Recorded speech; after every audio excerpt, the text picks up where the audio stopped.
ಚೆನ್ನಾಗಿ ಉಪ್ಪು ಖಾರ ಹುಳಿ ಎಲ್ಲ ಎಳ್ಕೊಂಡು ಸ್ಮೂತಾಗಿ ಚೆನ್ನಾಗಿ ಬಂದಿದೆ. ನಿಮಗೆ ಅರಿಶಿನ ಕೋಡ್ ನೋಡಿ, ಅರಿಶಿನ ಕೋಡ್ ಅಂತೇಳಿ ಗೊತ್ತೇ ಆಗೋದಿಲ್ಲ. ತುಂಬ ಹೆಲ್ದಿ ಆದ ಉಪ್ಪಿನಕಾಯಿ ಇದು. ಫ್ರೆಂಡ್ಸ್, ನೀವು ಅರಿಶಿನ ಕೊಂಬಿನ ಉಪ್ಪಿನಕಾಯನ್ನು ತಿಂದಿದ್ದೀರಾ?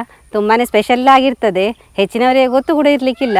ನೋಡಿ, ಇದುಂಟಲ್ಲ ಹಸಿ ಅರಿಶಿನ ಕೊಂಬು, ಮಣ್ಣಿನಿಂದ ಇವಾಗಷ್ಟೇ ತೆಗೆದಿರೋದು.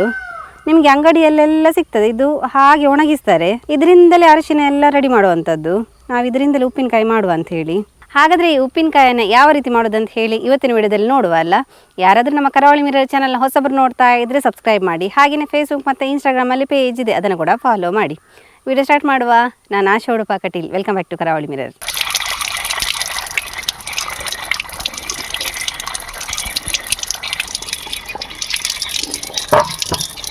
ನೀವುಂಟಲ್ಲ ಈ ಅರಿಶಿನ ಕೊಂಬನ್ನು ಮಣ್ಣಿಂದ ತೆಗೆದಾದ ನಂತರ ಚೆನ್ನಾಗಿ ತೊಳೆದು ಅದನ್ನು ಒರೆಸಿ ನಂತರ ಉಪ್ಪಿನಕಾಯಿ ಮಾಡಬೇಕಾಗ್ತದೆ. ನೀರಿನ ಪಸೆ ಸ್ವಲ್ಪ ಇದ್ದರೆ ಕೂಡ ಉಪ್ಪಿನಕಾಯಿ ಬೇಗ ಹಾಳಾಗುವ ಚಾನ್ಸ್ ಇರ್ತದೆ. ಹಾಗಾಗಿ ನಾವು ಅದನ್ನು ಡ್ರೈ ಆಗಿ ಮಾಡ್ಕೊಂಡಾದ ನಂತರ ಉಪ್ಪಿನಕಾಯಿ ಮಾಡುವಂಥದ್ದು. ತುಂಬ ಟೈಮ್ ಪ್ರಿಸರ್ವ್ ಮಾಡಲಿಕ್ಕೆ ಬೇಕಾಗಿ. ನೋಡಿ, ನಾವು ಇದನ್ನು ಚೆನ್ನಾಗಿ ತೊಳೆದಿದ್ದರಿಂದ ಈ ಥರ ನಾವು ಮಾಡಬೇಕಾದ್ರೆ ಸಿಪ್ಪೆ ಎಲ್ಲ ಹೋಗ್ತಾ ಉಂಟು. ಮತ್ತೆ ಅದರ ಸಿಪ್ಪೆ ತೆಗೆಯುವ ಅವಶ್ಯಕತೆಯೇ ಇಲ್ಲ. ನೋಡಿ, ಈ ಬಟ್ಟೆಗೆ ಕೂಡ ಇದರ ಅರಶಿನದು ಕಲರ್ ನೋಡಿ ಹೇಗೆ ಬಿಡ್ತದೆ ಅಂತೇಳಿ. ಹಸಿ ಅರಶಿನ ಅಲ್ಲ, ಪರಿಮಳ ಇರ್ತದೆ. ಇದನ್ನು ಈಗ ಹೀಗೆ 2 ಕಟ್ ಮಾಡುವ. ನಂತರ ಮತ್ತೆ ಇದನ್ನು ಹೀಗೆ ಉದ್ದಕ್ಕೆ 2 ಕಟ್ ಮಾಡಿದರೆ ಆಯಿತು. ನೋಡಿ, ಇಷ್ಟ ಆದರೆ ಸಾಕು. ಇನ್ನಿದನ್ನು ಕಟ್ ಮಾಡೋದು ಬೇಡ. ನೋಡಿ, ಇದೇ ರೀತಿ ಎಲ್ಲ ಕೊಂಬನ್ನು ಕಟ್ ಮಾಡ್ತಾ ಬರುವ. ನಮ್ಮ ಕೈಗೆ ಅಂಟಿದ ಅರಶಿನ ಕಲರ್ ನೋಡಿ ಅಂತೆ. ಉಪ್ಪಿನಕಾಯಿಗೆ ಬೇಕಾಗಿ ನಾನಿಲ್ಲೊಂದು 5 ನಿಂಬೆಹಣ್ಣು ತಗೊಂಡಿದ್ದೇನೆ. ಮೀಡಿಯಮ್ ಸೈಜ್ನ ನಿಂಬೆಹಣ್ಣು. ಅದರ ರಸ ಎಲ್ಲ ಹಿಂಡಿ ಒಂದು ತಟ್ಟೆಗೆ ಹಾಕೊಳ್ಳುವ. ನಾವು ಲಿಂಬೆ ರಸ ಯಾಕೆ ಹಾಕೋದಂತ ಹೇಳಿದರೆ, ನಮ್ಮ ಇವತ್ತಿನ ಉಪ್ಪಿನಕಾಯಲ್ಲಿ ಅರಿಶಿನ ಕೊಂಬನ್ನು ಹಾಕಿ ಮಾಡೋದು. ಹಾಗಾಗಿ ಅದರಲ್ಲಿ ಹುಳಿ ಅಂಶ ಇರುವುದಿಲ್ಲ. ಉಪ್ಪಿನಕಾಯಿ ಅಂತ ಹೇಳಿದರೆ ಖಾರ, ಹುಳಿ, ಉಪ್ಪು ಎಲ್ಲ ಕೂಡ ಮಿಕ್ಸ್ ಆಗಿರಬೇಕು ನೋಡಿ. ಹಾಗಾಗಿ ನಾವು ಸಪ್ರೇಟಾಗಿ ಲಿಂಬೆ ಹಣ್ಣನ್ನು ಹಿಂಡಿ ಅದರ ರಸವನ್ನು ಉಪ್ಪಿನಕಾಯಿಗೆ ಹಾಕೋತೇವೆ. ನಾವು ಇವತ್ತು ಮಾಡುವ ಹಸಿ ಅರಿಶಿನ ಕೊಂಬಿನ ಉಪ್ಪಿನಕಾಯಿಗೆ ಮೊದಲಿಗೆ ನಾವು ಮಸಾಲೆಯನ್ನು ರೆಡಿ ಮಾಡಬೇಕು. ಖಡಕ್ಕಾದ ಮಸಾಲೆ ರೆಡಿ ಮಾಡುವ. ಒಂದು 25 ಬ್ಯಾಡಗಿ ಮೆಣಸನ್ನು ತಗೊಂಡಿದ್ದೇನೆ. ಅದನ್ನು ಈಗ ಹುರಿಯುವ.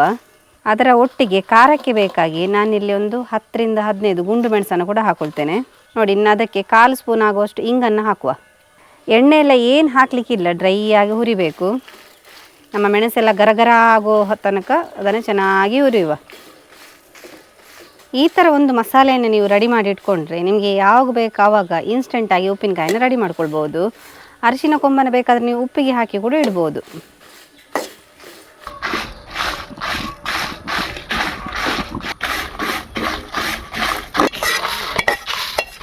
ಇನ್ನು ಅದೇ ಬಾಣಲೆಗೆ ಒಂದು 3 ಸ್ಪೂನ್ ಆಗುವಷ್ಟು ಸಾಸಿವೆಯನ್ನು ಹಾಕ್ಕೊಳ್ಳುವ. ಸಾಸಿವೆ ಕೂಡ ಹಾಗೆ ಡ್ರೈ ಆಗಿ ಹುರಿಬೇಕು. ಸ್ವಲ್ಪ ಚಿಟಪಟ ಸಿಡಿಯೋ ತನಕ ಹುರಿಯುವ.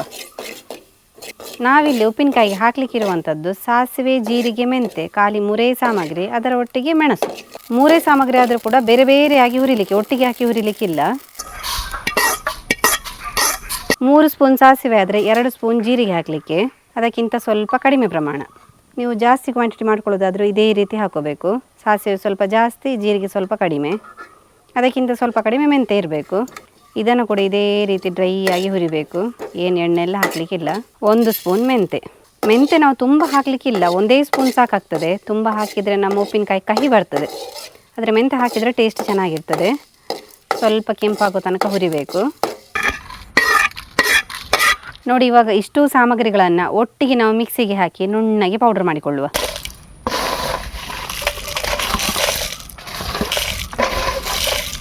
ನೋಡಿ, ಈ ಥರ ಪೌಡರ್ ಮಾಡ್ಕೋಬೇಕು. ಕಲರ್ ನೋಡಿ ಅಂತೆ. ಈ ಥರ ನಾವು ಉಪ್ಪಿನಕಾಯಿ ಮಸಾಲೆನ ರೆಡಿ ಮಾಡಿಕೊಂಡ್ರೆ ಯಾವಾಗ ಬೇಕು ಆವಾಗ ನಾವು ಮನೆಯಲ್ಲಿ ಉಪ್ಪಿನಕಾಯಿ ಮಾಡ್ಕೋಬೋದು. ನೋಡಿ, ಇನ್ನು ನಾವು ಉಪ್ಪಿನಕಾಯಿನ ಮಾಡಿಕೊಳ್ಳುವ. ಹಚ್ಚಿಟ್ಟಂತಹ ಅರಿಶಿನ ಕೊಂಬನ್ನು ಹಾಕ್ತಾ ಇದ್ದೇನೆ. ಇನ್ನು ಅದರ ಮೇಲ್ಗಡೆ ಕಲ್ಲುಪ್ಪನ್ನು ಹಾಕ್ತಾ ಇದ್ದೇನೆ. ನೀವು ಬೇಕಾದರೆ ಹುಳಿ ಉಪ್ಪು ಕೂಡ ಹಾಕೋಬೋದು, ಆದರೆ ಕಲ್ಲುಪ್ಪು ಹಾಕಿದರೆ ಸ್ವಲ್ಪ ರುಚಿ ಜಾಸ್ತಿ. ಇನ್ನು ನಾವು ನಿಂಬೆ ರಸವನ್ನು ಹಾಕ್ಕೊಳ್ಳುವ. ಹಿಂಡಿದ ನಿಂಬೆ ರಸ ನೋಡಿ, ಒಂದು 1/4 ಕಪ್ ಆಗುವಷ್ಟು ಸಿಕ್ಕಿದೆ. ಅಷ್ಟನ್ನು ಕೂಡ ಹಾಕ್ಕೊಳ್ಳುವ. ಉಪ್ಪಿನಕಾಯಿ ಮಸಾಲೆಯನ್ನು ಕೂಡ ಹಾಕ್ತಾ ಇದ್ದೇನೆ. ಎಷ್ಟು ಬೇಕಷ್ಟು ನೋಡ್ಕೊಂಡು ಹಾಕ್ಕೊಂಡ್ರೆ ಆಯಿತು. ಎಲ್ಲ ಹಾಕಿ ಆಯಿತು. ಇದನ್ನು ಇವಾಗ ಚೆನ್ನಾಗಿ ಮಿಕ್ಸ್ ಮಾಡುವ. ನೋಡಿ, ಮಸಾಲೆ ಕಡಿಮೆ ಆಯ್ತು ಅಂತ ಹೇಳಿ ಆದರೆ ಮತ್ತೆ ಹಾಕೋಬೋದು. ಇದು ಮಾತ್ರ ನಿಮಗೆ ಉಂಟಲ್ಲ, ಉಪ್ಪಿನಕಾಯಿ ಮಾಡಿದ ಕೂಡಲೇ ತಿನ್ನಲಿಕ್ಕೆ ಆಗೋದಿಲ್ಲ. ಇದನ್ನೊಂದು ಹೀಗೆಲ್ಲ ಮಾಡಿ ಆದ ನಂತರ ಇಷ್ಟು ಪ್ರೊಸೀಜರ್ ಮಾಡ್ಕೋಬೇಕು. ಆದ ನಂತರ ಒಂದು 4 ರಿಂದ 5 ದಿವಸ ಹಾಗೆ ಬಿಡಬೇಕು. ನಮ್ಮ ಅರಶಿನ ಕೊಂಬು ಉಂಟಲ್ಲ, ಈ ಉಪ್ಪು ಹಾಗೆಯೇ ಖಾರ ಹುಳಿ ಎಲ್ಲ ಎಳ್ಕೋಬೇಕು. 4ರಿಂದ 5 ದಿವಸ ಆದ ನಂತರ ನಮಗೆ ತಿನ್ನಲಿಕ್ಕೆ ಒಳ್ಳೆಯದಾಗ್ತದೆ. ಮತ್ತು ಅದನ್ನು ಹಾಗೆ ಬೇಕಾದರೆ ಒಂದು 6-7 ತಿಂಗಳು ಪ್ರಿಸರ್ವ್ ಮಾಡ್ಬೋದು, ಏನು ಹಾಳಾಗೋದಿಲ್ಲ. ಫೈನಲ್ ಆಗಿ 5-6 ದಿವಸ ಬಿಟ್ಟು ಉಪ್ಪಿನಕಾಯಿ ಈ ರೀತಿ ಬಂದಿದೆ ನೋಡಿ. ಚೆನ್ನಾಗಿ ಉಪ್ಪು ಖಾರ ಹುಳಿ ಎಲ್ಲ ಎಳ್ಕೊಂಡು ಸ್ಮೂತಾಗಿ ಚೆನ್ನಾಗಿ ಬಂದಿದೆ. ನಿಮಗೆ ಅರಶಿನ ಕೋಡ್ ನೋಡಿ, ಅರಶಿನ ಕೋಡ್ ಅಂತೇಳಿ ಗೊತ್ತೇ ಆಗೋದಿಲ್ಲ, ಆ ರೀತಿ ಬಂದಿದೆ. ತುಂಬ ಹೆಲ್ದಿ ಆದ ಉಪ್ಪಿನಕಾಯಿ ಇದು.